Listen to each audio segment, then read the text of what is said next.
Looking ahead to today's games of the round of 16, the final day of the round of 16. The first game will be played at 8:30 between Morocco and Spain.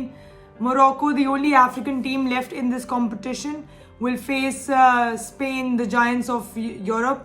In the last game, Morocco won the game against Canada. They showed really good character, good defending, managed to convert the two shots on target that they took against Canada.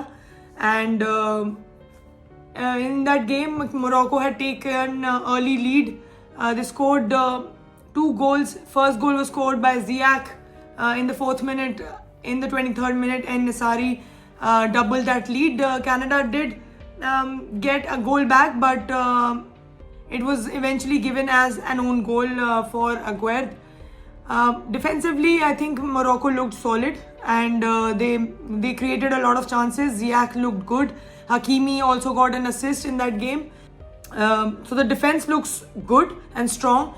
They were defending with numbers, managed to get numbers back very in transition. They were really good and organized. Attackingly, they've looked good. So it could trouble Spain if they bring intensity right from the start, do high press ups, because in the last game against Japan, which Spain lost 2-1, although Spain had fielded in a different starting 11, but Japan won that game. But every time Japan was pressing high when they were trying to do a build-up from the keeper to the defense, they were having trouble, and Japan was able to create some chances with that press. The two goals that Spain conceded were also of that transition and that high press. So I think if Morocco brings that intensity against Spain, they can create some chance. Because this Spanish side, they've looked strong overall. Of course, before that game, they drew against Germany 1-1 and won the first game against Costa Rica with 7 goals. So Spain has looked good defensively as well. Like I said, that the only weakness looked when they were trying to build from the back. And we know that Morata has been in a good scoring form. Olmo as well has been really good for Spain. I think he's one underrated player of this Spanish side. Of course, in the midfield, Busquets has not looked very good. Every time he was pressed during that build-up, he didn't look very comfortable with that turn. So he's not been as good as he could in the build-up process, obviously, but he's been good in terms of supply. Worked well with Gavi, Pedri, Alba pushing up, Carvajal on the right pushing up to provide that those overlapping runs in the wing.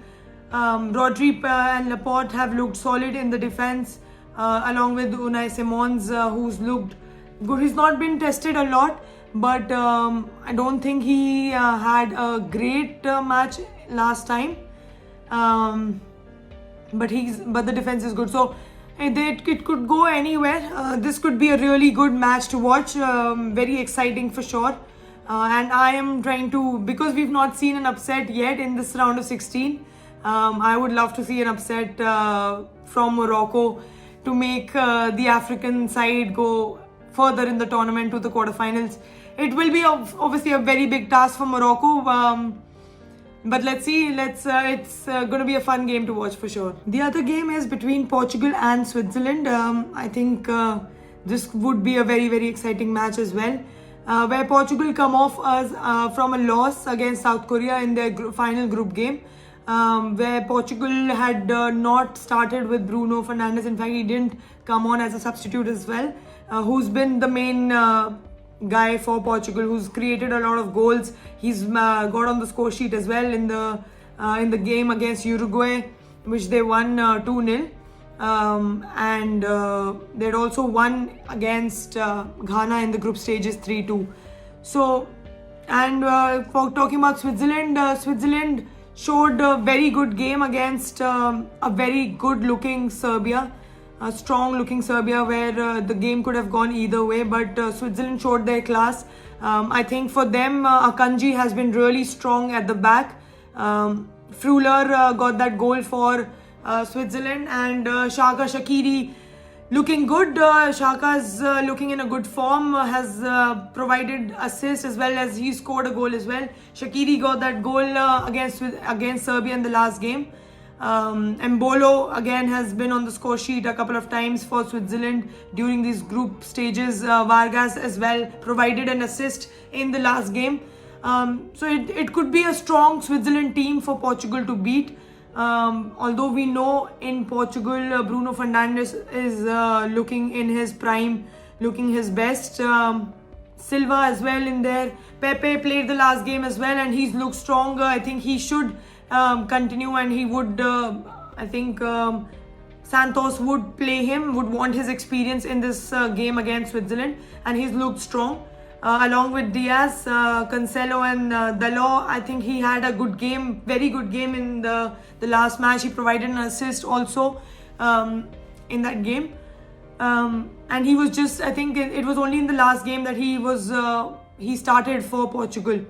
João Felix has been a real bright star for Portugal. And I think talking about Ronaldo, I think when Ronaldo plays, there's always an intention for the other players to supply the ball to Ronaldo.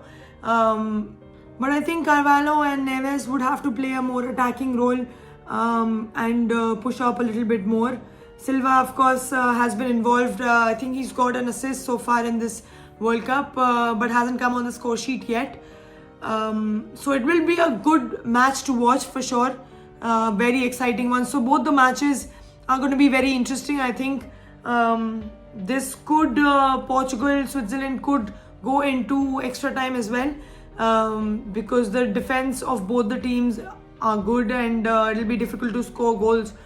So I think it'll be a very difficult game to predict right now, but it'll be definitely a very, very exciting match. And the final day of the round of 16 matches, we already know. We already have the other quarter finalists. There are only 2 spots left. So it is either going to be Portugal, Switzerland, or Morocco, Spain. But the other quarter finalists, the matches that we know are going to be happening are the first game of the quarterfinals will be between Netherlands and Argentina on 9th. On the same day, Croatia faces Brazil. The other game will be between England and France in the quarterfinals. Let's see who gets the last 2 spots of the quarterfinals.